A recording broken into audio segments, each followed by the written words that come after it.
Hello and welcome to episode 12 of The Story Pilgrim, Rest or Pest, a tale of two cities. Now that would be Bucharest and Budapest. Recently, I had the good fortune to visit both cities one day after another. Cool, eh? Now before I rabbit on, please remember to follow this podcast if you are already not. Like it, review it, and share this podcast with everyone. Now, I'm in a very lucky position to travel often. Romania I have never been to, and Hungary only once before. So I was extremely excited to visit both cities and walk around them. I made sure I packed some warm clothes and off I went. Bucharest, first stop.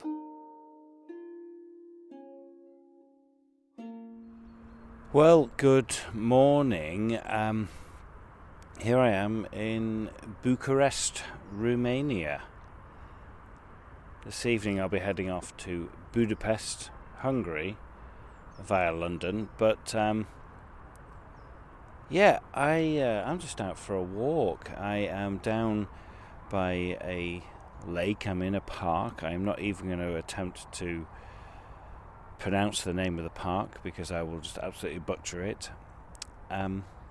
Never been here before. First time in Romania, first time to Bucharest. Romania, what is there to say about Romania? It's one of the most eastern of the European countries. Joined Europe in 2007. Has a population of about 19 million. Bucharest has a population of about 1.8 million. Romania, deriving from the Latin Romanus of Rome. That goes back to about the 16th century when it started to gain that name. I'm stood down by the lake here, and it's frozen. It's quite a lovely morning actually, but it's a very thin sheet of ice across the lake. It's quite a big lake. There's some seagulls just stood on the ice over there. But I'm just going to go for a walk, a wander around. I don't have any agenda today. I don't have any theme. I'm just going to have a walk and see what happens, really. And maybe the theme is agendas, having one or not. One of the things that I've noticed this morning as I've just walked around is a lot of people on the phone. A lot of people on the phone, just on the phone talking. Maybe they like to talk in Romania. So I'm by the museum here in the park, which is a wonderful, massive wooden gate. It's the National Village Museum. Dimitri Gusti, founded in 1936, a museum that exhibits genuine peasant constructions, dwelling houses, wooden churches, and installations and workshops from the rural civilization, as it says, and stood here right next to a magnificent little windmill. Has like a wooden top to it, very rectangular sails, and a stone base, and looks like it will spin around to go in the right direction of the wind. The Village of Rural Life.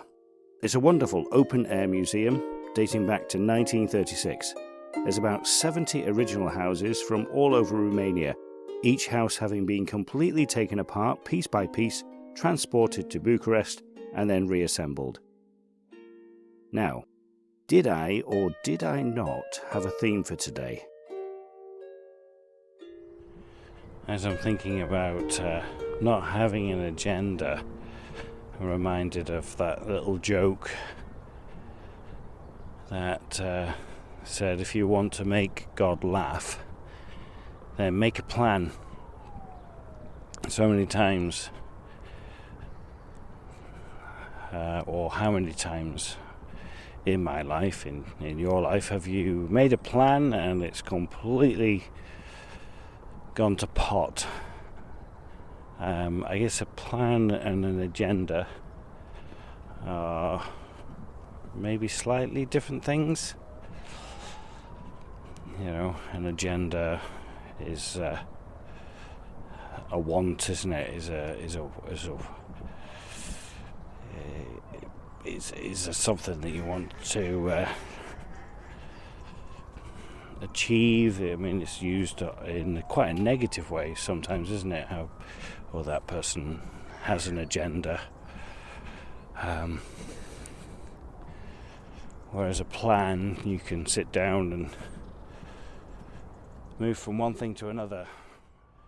Just come away from the lake and little area now, which looks like in the summer it's probably got a lovely big pools of water, but it's absolutely completely empty now, and there are various busts around here, and the first one that we see is a very angry looking William Shakespeare. It looks really he looks really fed up, and then I can see this looks like Mozart down here, but he also looks a little bit stern.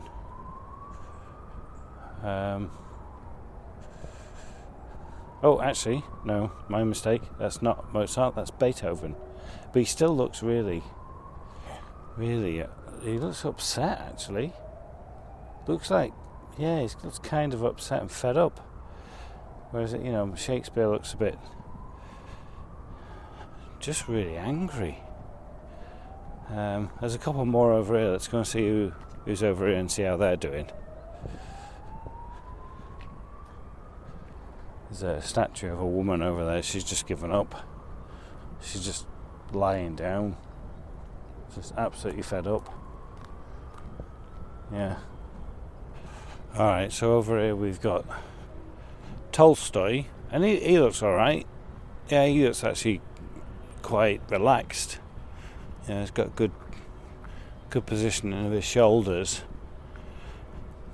Yeah, Tolstoy looks alright. And who's this down here?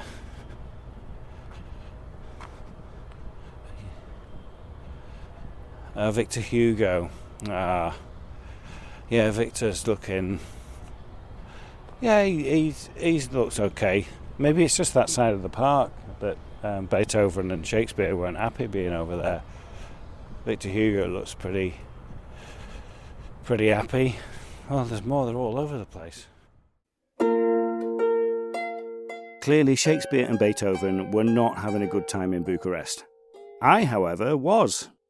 It was turning out to be a delightful morning's walk.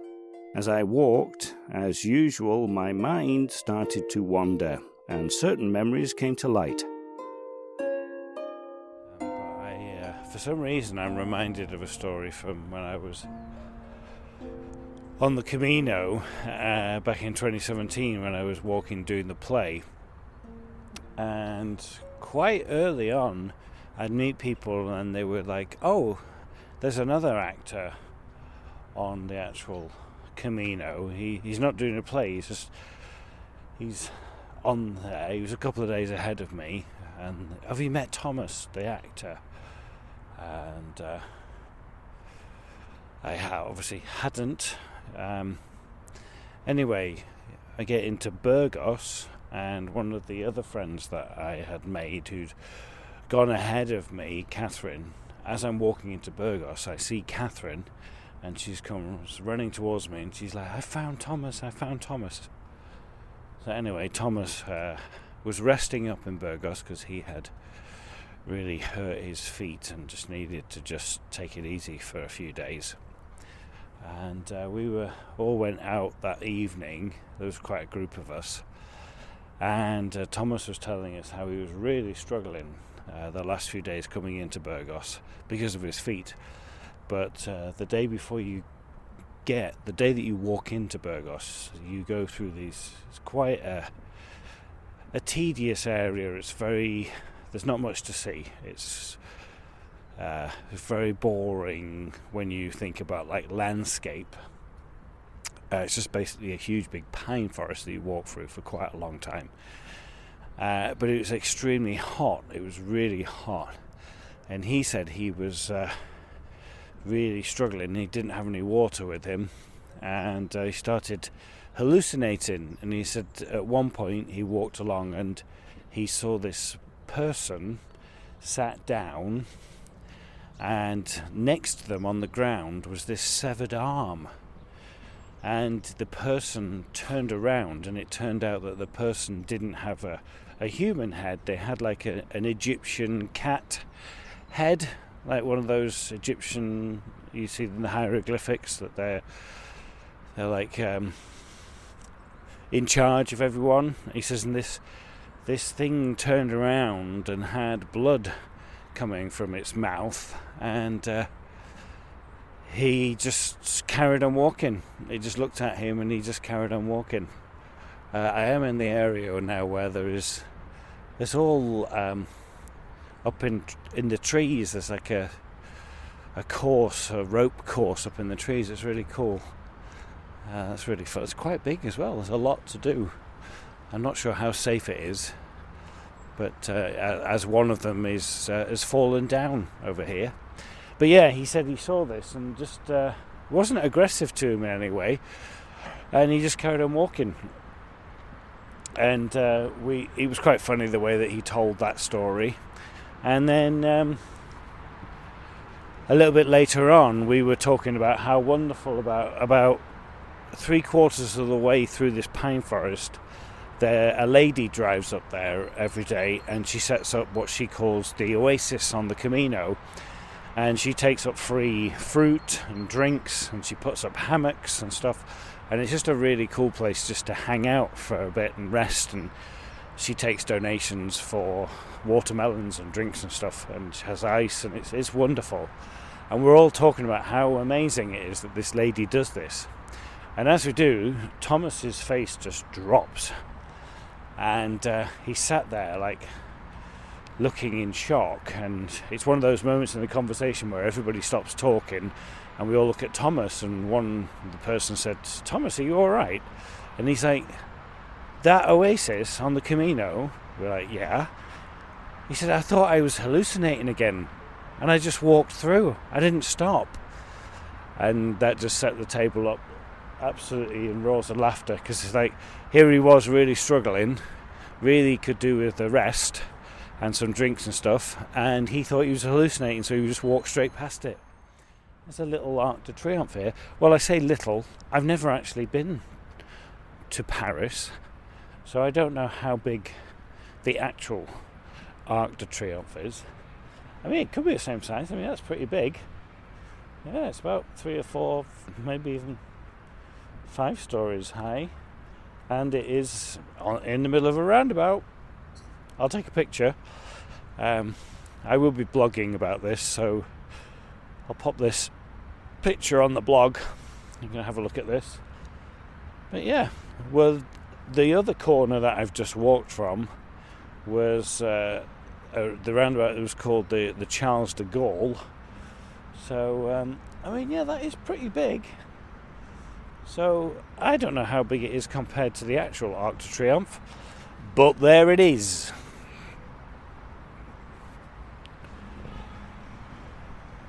Or when I'm walking along the Avenue Michael Jackson. Hee hee! Alright, I won't do that. Yeah, I won't do that. Michael will be making an appearance later. Stay tuned. Now, the walk was going well when I made an observation. Walking up here alongside a university. Seems it's like the University of Agriculture. But in front of me, there's a lady walking, and I initially thought that she was maybe a little bit drunk or just not feeling well, because she's sort of like wobbling all over the place. But the pavement is made of these like blocks, and I just sort of realised that I'm doing the same, wobbling all over the place, because the blocks kind of like, they're not moving, but the way that they've been laid, there's trees on either side of the pavement, and their roots are obviously pushing up these blocks into little bumps and stuff. So you kind of wobble along here, and she's on her phone because they're all on the phone. So she's not really concentrating on her walking, really. But I thought, oh yeah, she's not. Oh no, I'm doing exactly the same. Just today, it's one of those days when I just feel like there's not much going on in the head. It's been a struggle to sort of like think about like what do I want to say? What's important? None of it's important, is it? It's just a podcast. But I feel like the urgency to be interesting, to say interesting things, and today's been one of those days where you go, is it? What do I say? What am I feeling? Again, getting back to the agenda,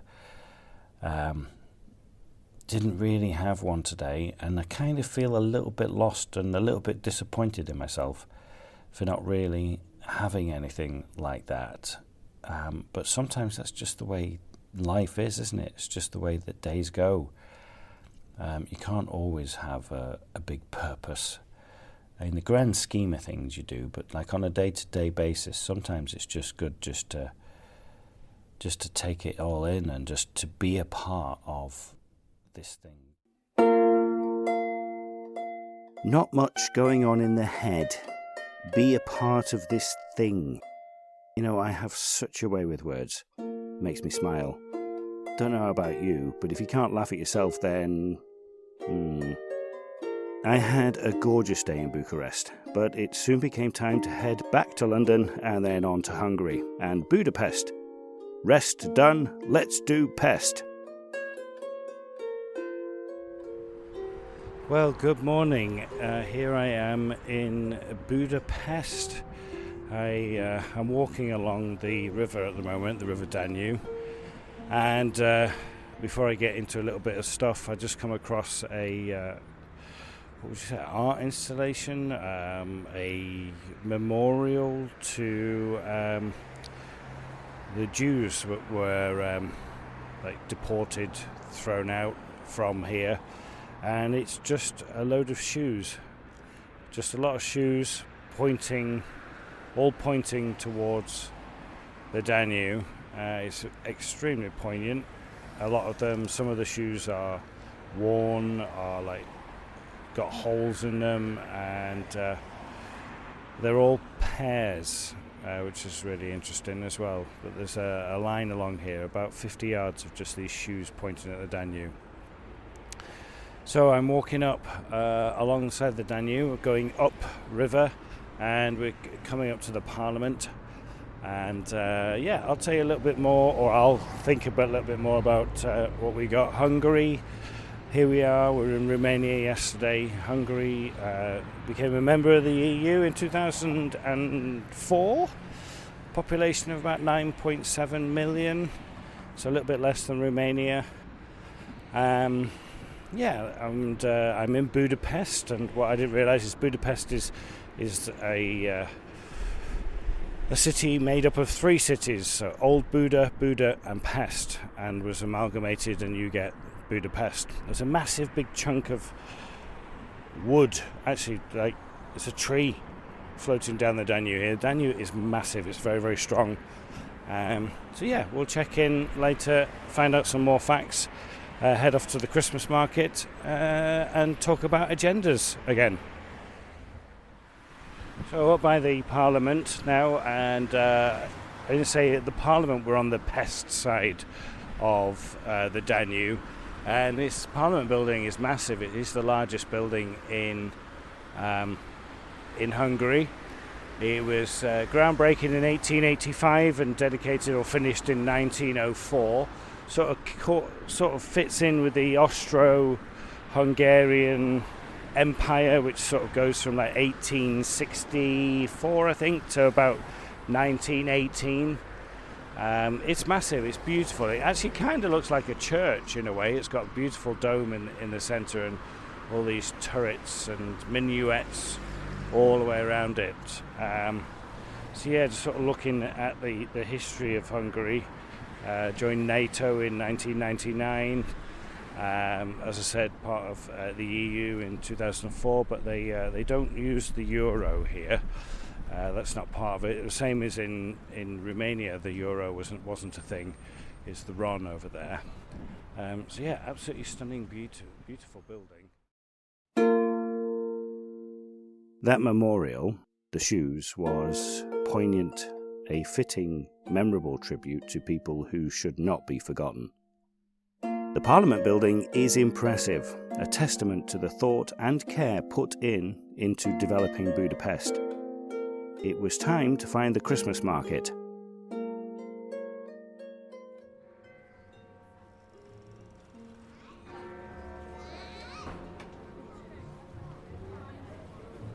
So we have found the Basilica, as you may have just heard. It's the striking 11, and right in front of the Basilica is the Christmas market, regarded as one of the best Christmas markets, they say. So we're going to have a wander around. Immediately I've got a cheese stall on my right. There's a lovely little stall right next to it selling like ceramic flowers and mushrooms, and whatever you turn around there's a stall selling like candles and religious memorabilia, some wonderful figures here of Papa Noel, Santa Claus, and little nutcrackers, the classic nutcrackers. And then we got a strudel house with all of the strudel. Oh, that just looks too good. I haven't had any breakfast, so that might not be a good place to go. Yeah, there's a lot. They're opening up the grill. Oh wow, that looks really good.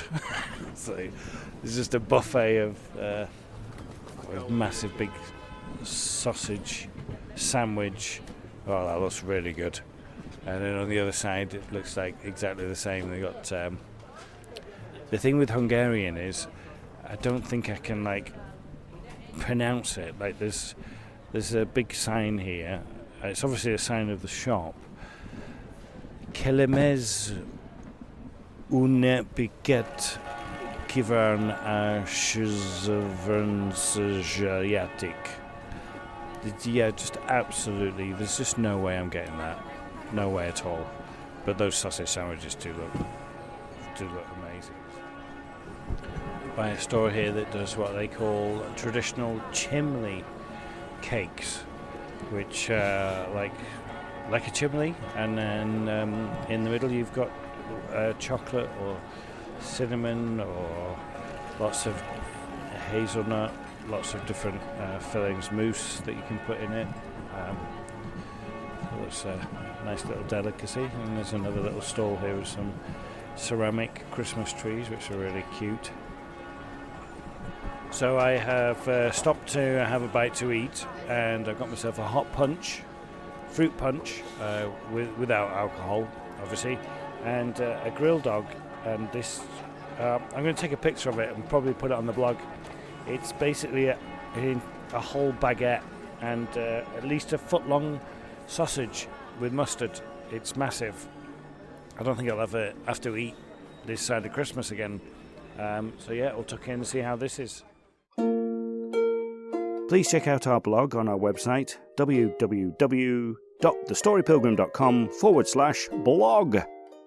The picture of that massive sausage is there, as is one of the shoe memorial and a couple more. As I was having my bite to eat, a lovely young lady approached me and wanted me to record her. Now, I'm not sure what she said, as it was in Hungarian, but I'm sure it was just delightful and uplifting. A podcastet szörnyű, sose fogja senki meghallgatni. There's a wonderful statue here of a policeman. He's like copper, and he's just got a rather large belly, and people are just rubbing his belly. It's really cute.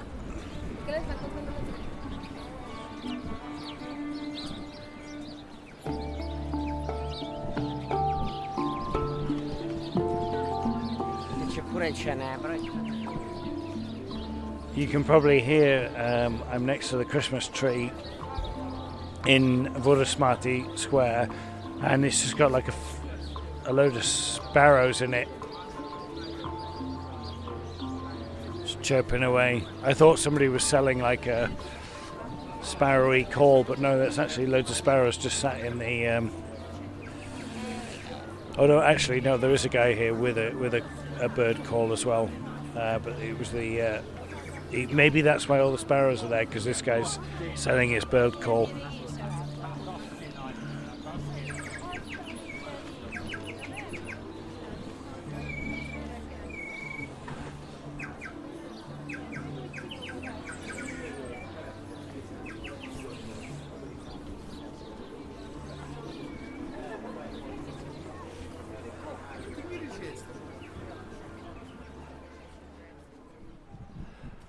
We're in a corner of a square, and I've just come across a Michael Jackson memorial tree.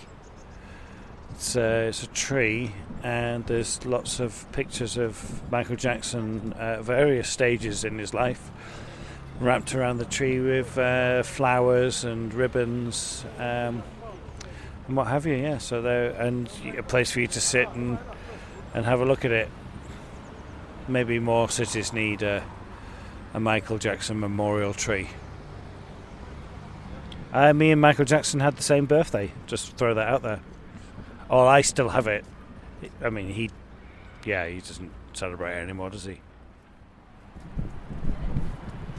Yeah, as I'm wandering around here, you're realising that there are little squares, and they all have their own little Christmas markets and little stalls selling various items, from like warm shoes and scarves and hats to stuffed animals. There's stuffed animals there, and then handbags right next to that. But also, like, thinking back to what I was thinking about yesterday with regards to agenda and stuff, and I didn't have any plan or any agenda today, just apart from the only agenda I had was just going for a walk around Budapest, and it's turned out to be absolutely delightful.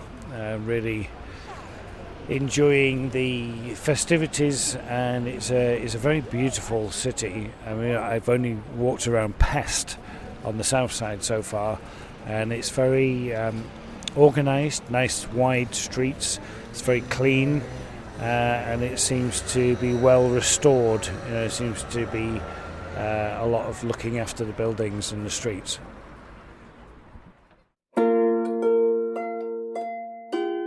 The policeman statue was actually made of copper. I wasn't referring to him as a copper. I told you MJ would make a second appearance. Must be popular in Hungary and Romania. It was time to leave Pest, cross the river, and explore Buda. Chain Bridge, which is the first bridge to be built in 1849. Construction started on it in 1840, and designed by William Clark, Englishman, and engineered by another Clark, I think Andrew Clark. I don't know if they were related in any way, but yeah, classic chain suspension bridge, which of its time was pretty special. But yeah, the first bridge to stretch across the Danube is about 200 meters at its longest range. So we're going to walk over that and go up to another church on the other side of there.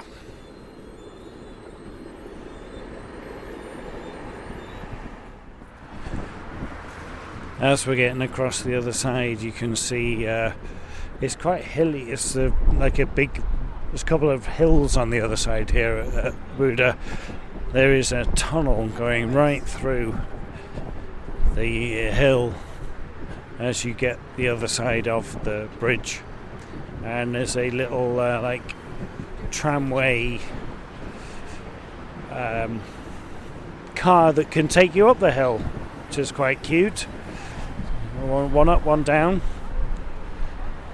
There's very, very big, imposing buildings, museums all over here.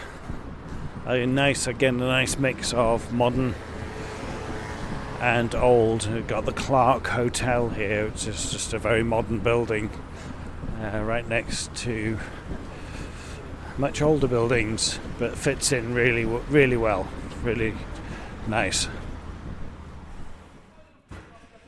Wow, well, we've just come up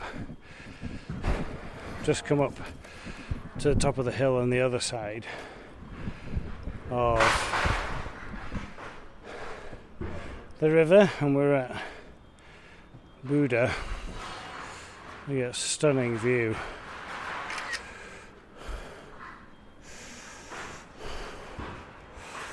Of the Parliament building and of Pest, Budapest of the Danube. There's an island in the Danube there. It is a beautiful city. So we've walked up to the Matthias Church, which is absolutely stunning. It's beautiful. Again, very Gothic in style, but it overlooks the Danube in Budapest. It's stunning. And again, there's another little Christmas market up here, of course. And Budapest is one of those cities that you can feel like you can just walk around and you're not really going to get lost.